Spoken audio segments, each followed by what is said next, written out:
শেখ হাসিনা উত্তর বাংলাদেশ নিয়ে ভারতীয় গোয়েন্দা সংস্থা র একের পর এক পরিকল্পনা বাস্তবায়ন করছে বলে রিপোর্ট করেছে জার্মান ভিত্তিক নিউজ পোর্টাল দি মিরর এশিয়া। পত্রিকাটির প্রতিবেদনে বলা হয়েছে, বাংলাদেশকে নিয়ে ভারতের প্রথম প্রজেক্ট 1 সেপ্টেম্বর থেকে 30 নভেম্বর পর্যন্ত সময়ের জন্য। 16 জুলাই যখন হাসিনা সরকার শিক্ষার্থীদের দেখামাত্র গুলির নির্দেশ দেয়, তখন ধীরে ধীরে পরিস্থিতি সরকারের অনুকূলে চলে যায়। পরবর্তীতে শেখ হাসিনার বিশেষ অনুরোধ এবং ভারতের নিরাপত্তা উপদেষ্টার সরাসরি তদারকিতে বাংলাদেশের রয়ের প্রশিক্ষণপ্রাপ্ত 400 কর্মকর্তা ঢাকায় আসেন। তাদের ভাষায় আন্দোলন কাশ্মীরি কায়দায় দমন করে তারা দিল্লি ফেরেন 28 জুলাই। কিন্তু পরবর্তী পরিস্থিতি নিয়ে অকিবহাল ছিল না। তারা সিআইএর কৌশলের কাছে হেরে যান 5 আগস্ট। যদিও 5 আগস্ট শেখ হাসিনা দিল্লি চলে যাওয়ার সিদ্ধান্ত হঠাৎ করেই নেওয়া নয়। 2 আগস্ট প্ল্যান সি এর অংশ হিসাবে এই পরিকল্পনা করে রাখে হাসিনা ও ভারতের জাতীয় নিরাপত্তা উপদেষ্টা অজিত দোভাল।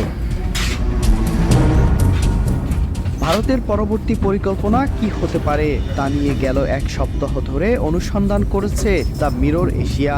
সম্প্রতি হাসিনাকে সাউথ দিল্লির একটি সরকারি আবাসিকে স্থানান্তরিত করা হয়েছে। তবে অন্য একটি সূত্র বলছে, হাসিনা বর্তমানে ভারতের অভ্যন্তরীণ গোয়েন্দা সংস্থা ইন্টেলিজেন্স ব্যুরোর সুরক্ষিত একটি ভবনে থাকছেন।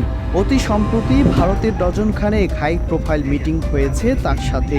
ভারতের জাতীয় নিরাপত্তা উপদেষ্টা ও রয়ের প্রধান নিজে শেখ হাসিনার দেখভাল করছেন এবং তার সাথে প্রায় বৈঠক করছেন। এদিকে বাংলাদেশ পরিস্থিতি নিয়ে ইতিমধ্যে রয়ের মধ্যে একটি উপগ্রুপ তৈরি করা হয়েছে, যার নাম দেওয়া হয়েছে Bangla mission.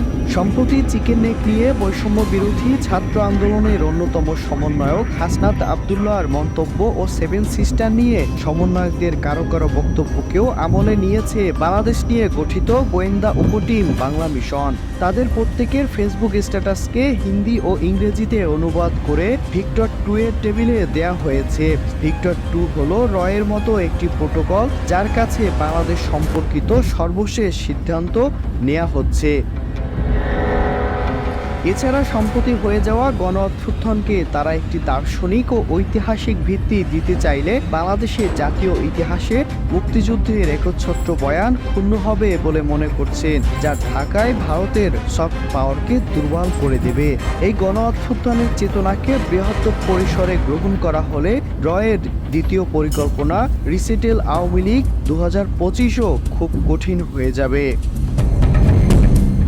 Mirror Ahmed, SA TV.